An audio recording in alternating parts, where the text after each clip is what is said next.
भगवान से मिलने की प्रेरणा दे रही है कि स्वामी तुम्हें द्वारिकाधीश के दर्शन करने जाना चाहिए, उनसे मिलना चाहिए।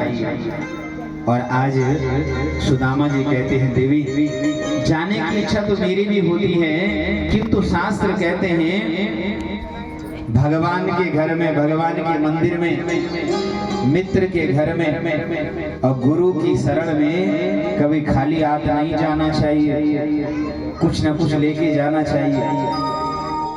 और हमारे पास तो कुछ है ही नहीं, क्या लेके जाऊं मित्र के घर में? माने का चिंता मत करो, उसकी मैं व्यवस्था करती हूँ, तुम तैयारी करो। मां सुशीला ने 4 ब्राह्मणों के घर में जाकर के चिड़ाऊ चावल मांगा है।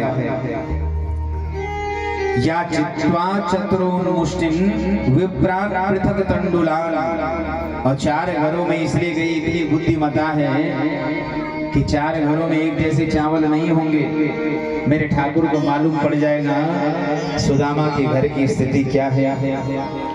एक वस्त्र लिया है जो कई जगह से फटा हुआ है, उसे सीला है।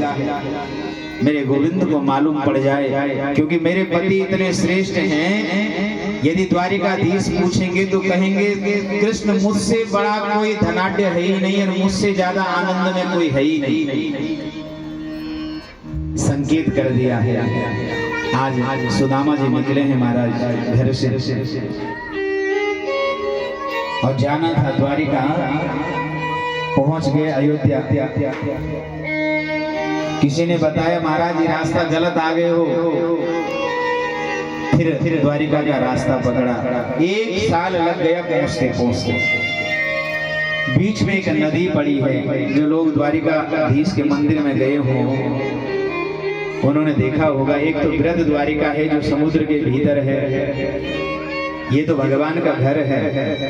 और एक द्वारिकाधीश का मंदिर है जो समुद्र के तट के बगल में है एकदम। ये भगवान की सुधर्मा नाम की सभा थी, जहाँ से भगवान राजपाट चलाते थे।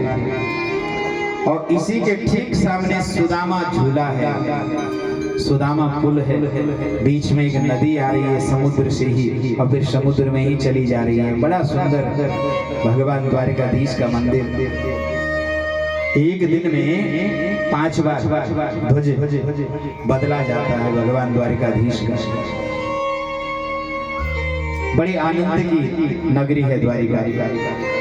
सज्जनों, सुदामा जी चल पड़े, नदी बीच में पड़ी है। भगवान ने आकर के नदी पार उतारा है सुदामा जी को। सुदामा जी जैसी द्वारिका में पहुंचे हैं ना, भगवान के द्वारपाल हैं जय और विजय। सुदामा जी ने कहा ये द्वारपालों, ये कौन सी नगरी है? कहा महाराज ये द्वारिका है। अच्छा, मेरे मित्र का, मैं अपने मित्र के नगर में पहुंच गया, द्वारिकाधीश कहाँ मिलेंगे मुझे? बोले महाराज आपका परिचय? बोले मैं उनका मित्र हूँ, बचपन का बहुत खास सखा हूँ उनका। और जय विजय ने आज सुदामा जी के चरणों को पकड़ा है। महाराज आप जैसे लोग ही हमारे प्रभु के मित्र हैं, हमारे प्रभु के दोस्त, हमारे प्रभु के मित्र सखा आप जैसे ही लोग हैं। इसलिए आपको रोकने का हमारा कोई अधिकार नहीं, किंतु ऐसी सूचना आई है राजमहल से कि भगवान शयन कक्ष के लिए विश्राम कक्ष की ओर गए हैं। थोड़ा हम देख के आ जाएं महाराज, आपको कष्ट न हो। दौड़े हैं द्वारपाल। सुखदेव कहते हैं राजा, ब्रह्मा जी को भी यदि भगवान से मिलना होना तो द्वार पे खड़ा रहना पड़ता है, किंतु ब्राह्मण संतों के लिए कोई रोक टोक नहीं महाराज, जब मर्जी तब आ जाएं, किसी भी क्षण भगवान के दर्शन करें। आज द्वारपाल गए हैं, भगवान अपने सिंहासन से उठ ही रहे थे कि द्वारपालों को दौड़ते हुए आते देखा, पूछा। द्वारपालों ने कहा है प्रभु एक ब्राह्मण आया है, आपको अपना मित्र बता रहा है। परिचय पूछा कौन है? द्वारपाल बड़ा सुंदर कहते हैं शीस पगा न जगा तन पे, प्रभु जाने को असाई बसो के ग्राम, धोती फटी सिलटी दुख बढ़ी और पायो पाकी नहीं सामा, द्वार खड़ो द्विज दुर्बल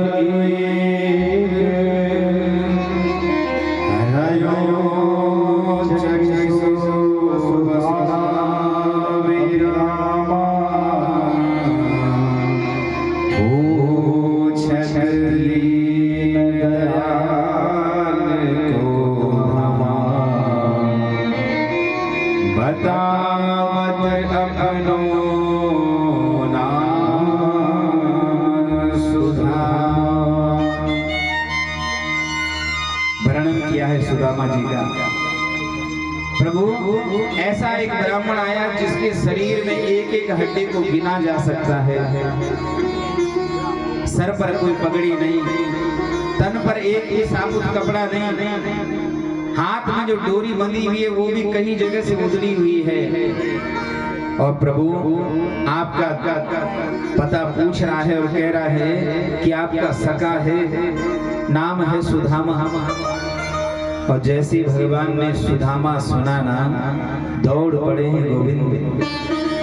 सुखदेव कहते हैं राजा